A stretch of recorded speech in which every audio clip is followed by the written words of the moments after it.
Hello everyone, மரவள்ளி கிழங்கு gravy எப்படி செய்யலான்னு பார்க்கலாம். அதற்கு தேவையான பொருட்கள்: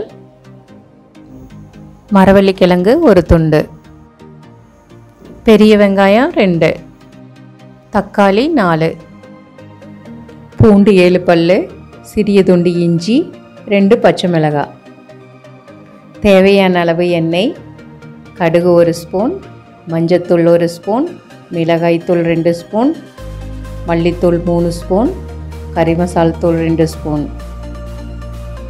மரவள்ளி கிழங்கு சின்ன சின்ன துண்டுகளாக கட் பண்ணி கழுகி எடுத்துக்கணும். இப்போது கட் பண்ணி வச்சுருக்கிற மரவள்ளி கிழங்கு எடுத்து குக்கரில் போட்டுக்கணும். அதுக்கப்புறம் கிழங்கு மூழ்கிற அளவுக்கு தண்ணி ஊற்றிக்கணும்.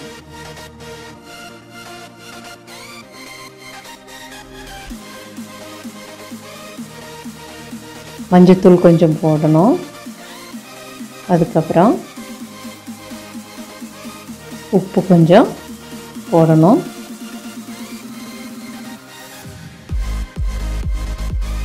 குக்கரை மூடி போட்டு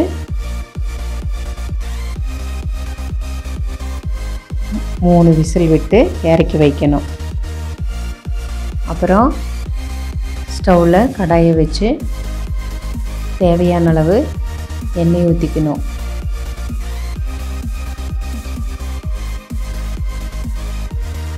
எண்ணெய் சூடானதும்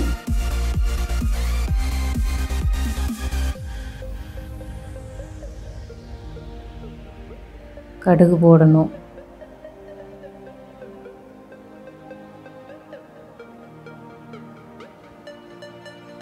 கடுகு பொரிஞ்சதும் கருவேப்பிலை போடணும்.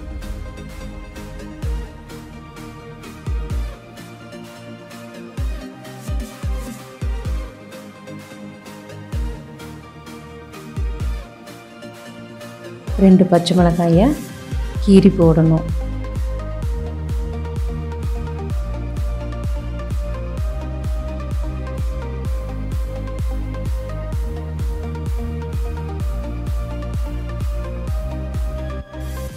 ரெண்டு வெங்காயத்தை நீல வாக்கில் கட் பண்ணி போடணும்.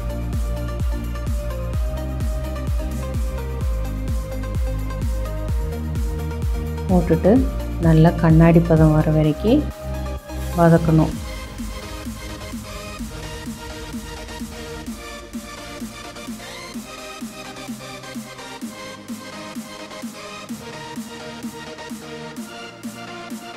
கண்ணாடி பதம் வந்ததுக்கப்புறம் சிம்மில் வச்சுட்டு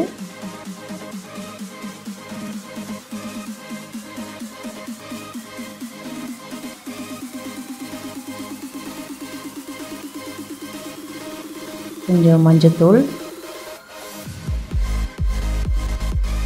ஏற்கனவே நம்ம எடுத்து வச்சிருக்கிற மிளகாத்தூள்,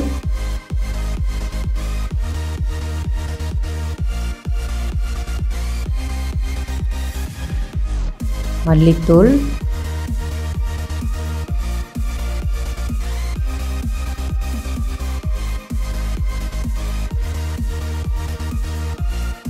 கறி மசால் தூள்,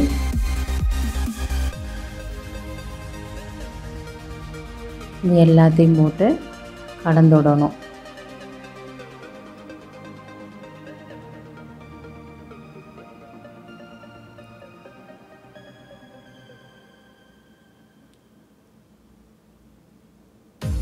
அதுக்கப்புறம் இஞ்சி பூண்டை தட்டி இந்த கலவை கூட சேர்க்கணும்.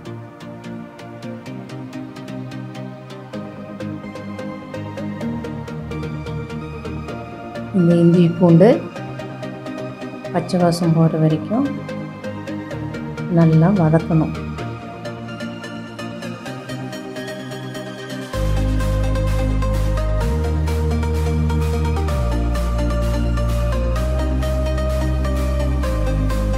வதங்கினதுக்கு பின்னாடி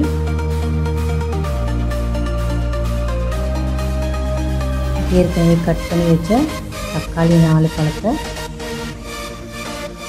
போடணும்.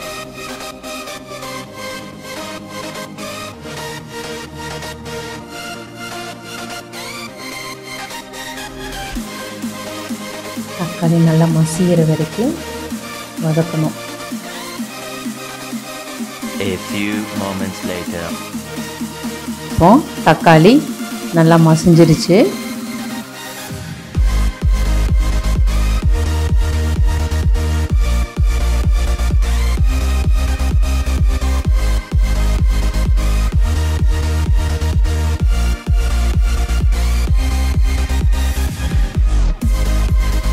ஏற்கனவே வேக வச்சு எடுத்த மரவள்ளி கிழங்க இது கூட சேர்த்துக்கணும்.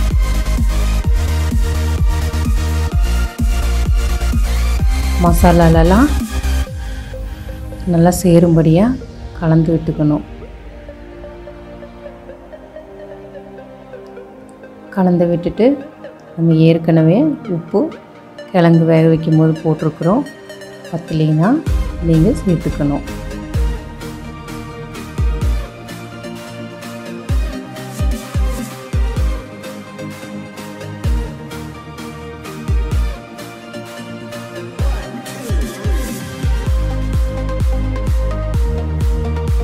தேவையான அளவுக்கு தண்ணி ஊற்றிக்கணும். தண்ணி ஊற்றி ஒரு 15 மினிட்ஸு வேக விடணும். 15 minutes later. இப்போ மரவள்ளி கிழங்கு கிரேவி ரெடி ஆயிடுச்சு. நல்ல வாசனையாக இருக்குது. கிழங்கெல்லாம் நல்லா வெந்து நல்லா ரெடி ஆயிடுச்சு.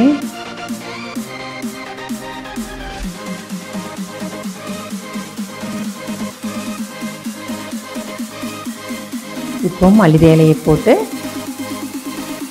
இறக்கிக்குங்க. இந்த மரவள்ளி கிழங்கு gravy chapati, puri, dosa, fried rice சாப்பிட்றதுக்கு ரொம்ப டேஸ்ட்டாக இருக்கும். இந்த கிரேவியை செஞ்சு நீங்கள் சாப்பிட்டு எப்படி இருக்குதுன்னு எனக்கு கமெண்ட் பண்ணுங்கள். பிடிச்சிருந்ததுன்னா லைக் பண்ணுங்கள். உங்கள் ஃப்ரெண்ட்ஸுக்கு ஷேர் பண்ணுங்கள். உடனுக்குடன் அடுத்த வீடியோ தெரிஞ்சுக்கணுன்னா சப்ஸ்கிரைப் பண்ணுங்கள். கூடவே பெல் பட்டனை ப்ரெஸ் பண்ணுங்கள். தேங்க்யூ.